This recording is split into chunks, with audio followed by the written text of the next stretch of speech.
Sentential relative clause, zero relative clause, contact relative clause. तो आज की वीडियो में हम ये डिस्कस करने वाले हैं। ये एक रिक्वेस्टेड वीडियो है और रिक्वेस्ट आपकी कई दिनों से आई हुई है जो कि मैं नहीं देख पाई क्योंकि मैं बहुत ज़्यादा बिजी थी। उसके लिए सॉरी, बिल्कुल भी टाइम नहीं मिल पा रहा था। मैं यूट्यूब चला के भी नहीं देख रही थी तो मुझे पता भी नहीं चला। मैंने जैसे ही आपकी जो रिक्वेस्ट है कल देखी तो मुझे बहुत दुख हुआ कि आप इतनी उम्मीद से रिक्वेस्ट करते हो और मैं उस पर वीडियो नहीं बना पाई। उसके लिए अगेन सॉरी। तो चलिए हम देख लेते हैं इनको समझते हैं। सबसे पहले ऑलरेडी मैं बता देती हूँ कि रिलेटिव प्रोनाउन पे मैं ऑलरेडी वीडियो बना चुकी हूँ, लेकिन जैसे कि आपने बोला है sentential relative clause, zero relative clause और कॉन्टेक्ट रिलेटिव क्लॉज देख लेते हैं। तो अपनी वीडियो को शुरू करते हैं। चैनल पे अगर आप नए हो तो प्लीज़ चैनल को सब्सक्राइब कर दीजिए और वीडियो अच्छी लगेगी तो लाइक करना मत भूलिएगा। तो सबसे पहले हम देख लेते हैं सेंटेंशियल रिलेटिव क्लॉज। देखो बिल्कुल भी इसमें कुछ भी भेद नहीं है, बहुत ही देखो सेंटेंस से ही आपको समझ आ रहा हो कि सेंटेंशियल रिलेटिव क्लॉज का मतलब है पूरा आपका सेंटेंस होना चाहिए, उसके बाद आपके रिलेटिव क्लॉज का आना होना चाहिए। तो अब हम एक सेंटेंस से देख लेते हैं कि सेंटेंशियल रिलेटिव क्लॉज कैसे बनाएंगे। पहले हम दो सेंटेंस लेंगे, उसको हम एक सेंटेंस बनाएंगे तो आपको ऑलरेडी समझ आ जाएगा। The dog is mine and it is black. Dog is mine, it is black. ये दो सेंटेंस है, तीन को हमें एक बनाना है। अब पहले हम इसको बनाते हैं द डॉग। अब इस डॉग के लिए जो रिलेटिव प्रोनाउन यूज होगी वो क्या होगी? विच भी आप यूज कर सकते हो और दैट भी यूज कर सकते हो, क्योंकि मैंने आपको बताया था जानवरों के लिए हम किसका यूज करते हैं? विच का यूज करते हैं, है ना। तो the dog which is black, the dog which is black is mine.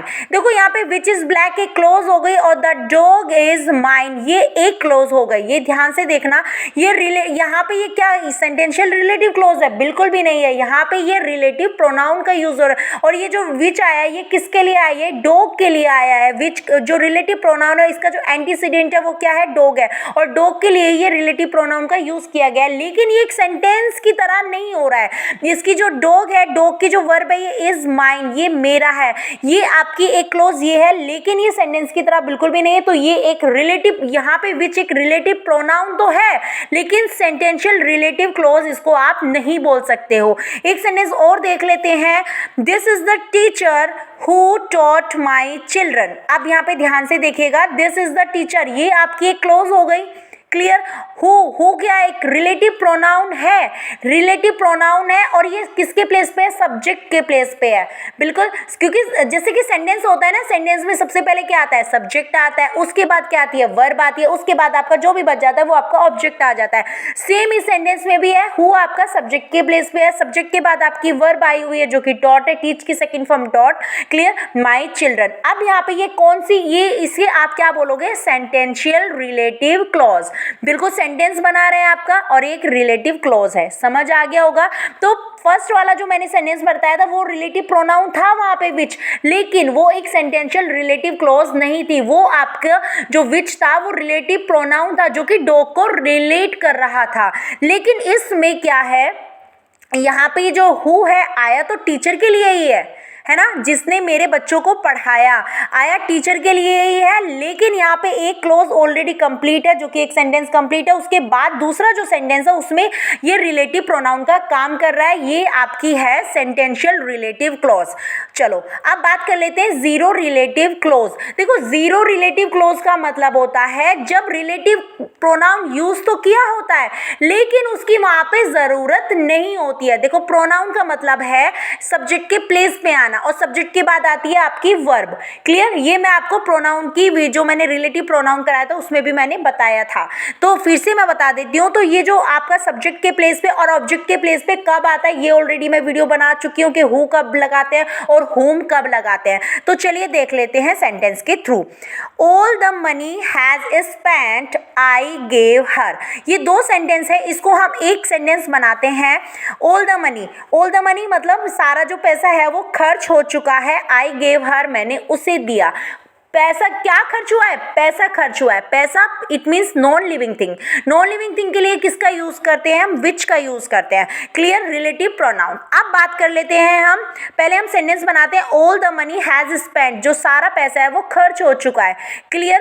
अब यहाँ पे देखो, मैंने यहाँ पे सब्जेक्ट कौन है, आई है, गेव हमारी क्या है, वर्ब है, और हर क्या है, ऑब्जेक्ट है। क्लियर। तो मैंने उसे, भाई जब यहाँ पे सब्जेक्ट भी है, वर्ब भी है, ऑब्जेक्ट भी है, लेकिन रिलेटिव प्रोनाउन एक सेंटेंस को, मतलब दो सेंटेंस को एक करने के लिए रिलेटिव प्रोनाउन का यूज तो कर रहे हैं हम यहाँ पे, लेकिन इसकी यहाँ पे जरूरत नहीं है, क्योंकि यहाँ पे ऑब्जेक्ट के प्लेस हमें ऑब्जेक्ट चाहिए। सब्जेक्ट हमारे पास है, मैंने उसे दिया।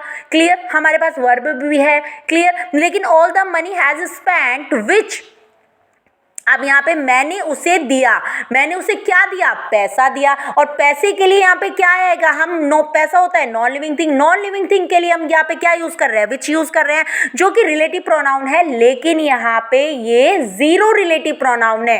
जीरो रिलेटिव प्रोनाउन क्योंकि इसके बाद वर्ब नहीं है, बस ये ध्यान रखना है। तो विच, आई हमारा सब्जेक्ट, और सब्जेक्ट के बाद हमारी वर्ब आ गई, आई गेव हर।